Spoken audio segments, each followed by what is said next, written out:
The 4-2 Sun Devils hit the road this Saturday to take on the number 4 team in the country, the Utah Utes. At 5-0, Utah has tamed the Cal Golden Bears, stomped all over the Oregon Ducks, and even fought off Jim Harbaugh's Michigan Wolverine. For Powers, it doesn't matter if they're playing an NHL team or, I quote, the Little Sisters of the Poor. As long as there's a block A on their opponent's chest, ASU is out to dominate. An SEC foe in Week 1, a Big Sky opponent in Week 2, as the great band Diamond Rio sang, "Meet me in the middle." And that's exactly what Arizona State will do this week, as it takes on New Mexico.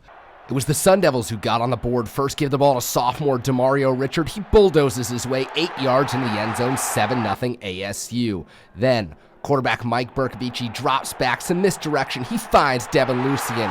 The seniors link up a 59-yard touchdown pass to put ASU up 14-0.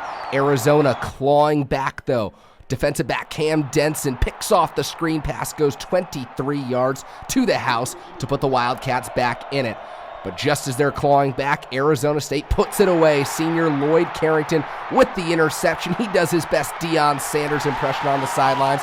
38-yard touchdown to ice the game, and the Sun Devils take home the Territorial Cup 52-37. While ski season faced an abrupt conclusion for the second straight year, the lack of snow, rain, and winter climate has brought another issue into the forefront of Lake Tahoe: fire danger. Spring training is business as usual for reporters like me, but for most fans, it's a can't-miss vacation atmosphere that combines a few of their favorite bees. One night after UCLA right-hander James Caprillion dazzled with 7 innings of shutout ball against Arizona State, the Sun Devils look to rebound against a Bruins squad that couples a powerful offensive approach with a shutdown bullpen anchored by one of the top arms in the country.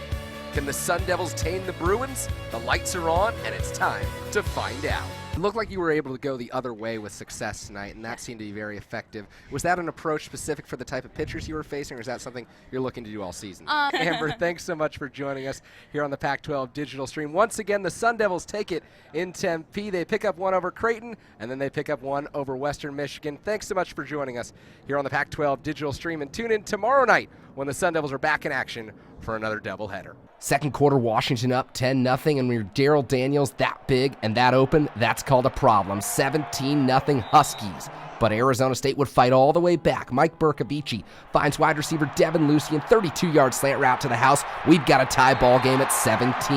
Then Washington quarterback Jake Browning playing from behind, and his freshman inexperience shows through here as he forces a pick to Queasy Brown. He goes the other way, sets up a Sun Devil touchdown. They're up 27-17 after that drive. Browning trying to fight the Huskies back. He cannot do so. Marcus Ball contorts himself for that one to seal the victory.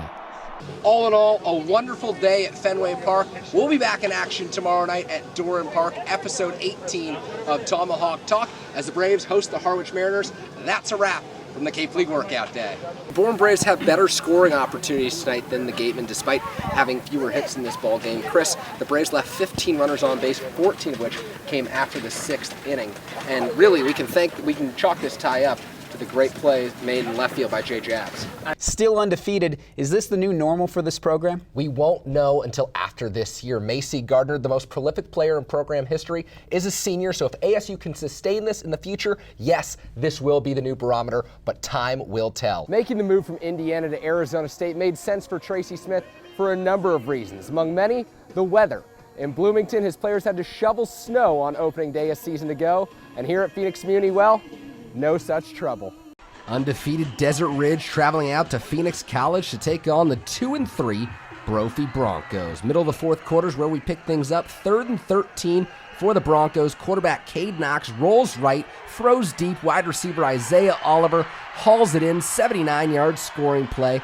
Oliver's second touchdown of the night gives Brophy the 34-28 lead. Moments later, Desert Ridge driving. Running back Justin Irby on the speed sweep, 36 yards. He cuts around the edge to the house. Desert Ridge takes the 35-34 lead with under 6 minutes to play. Episode 27 of Tomahawk Talk. The Bourne Braves continued their domination of the first place Hyannis Harbor Hawks. Alongside Chris Jones, Troy Lynch, Liam Sullivan, I'm Kerry Crowley. Let's get right to it. Cody Sedlot, Chris, got his first start of the season tonight. His stuff was absolutely electric. at 6 p.m., the Sun Devils host the Stanford Cardinal, a pillar of the volleyball world, and for the first time since 1986, number 6 ASU enters with a higher ranking than number 8 Nerd Nation. When it came time for Rahm to choose his caddy, the up-and-coming star called on a familiar face and another member of the Maroon and Gold to man his bag. Matt Kemp, Will Middlebrooks, and Justin Upton combined to go 8 for 9, and each member of the trio finished the day with a home run. It was fun and games for most of the golfers and celebrities on Wednesday morning, but one local athlete expressed he had different visions of how he would be spending his time this week. Cape Cod Baseball League workout day.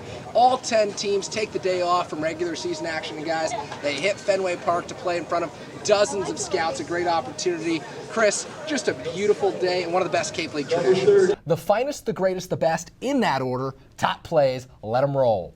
Top play, number 1, Mike Bercovici, pump fake, looks like Klay Thompson right there as he just drives, dashes, and lays it into the end zone. Bercovici, a career-high 19-yard touchdown run.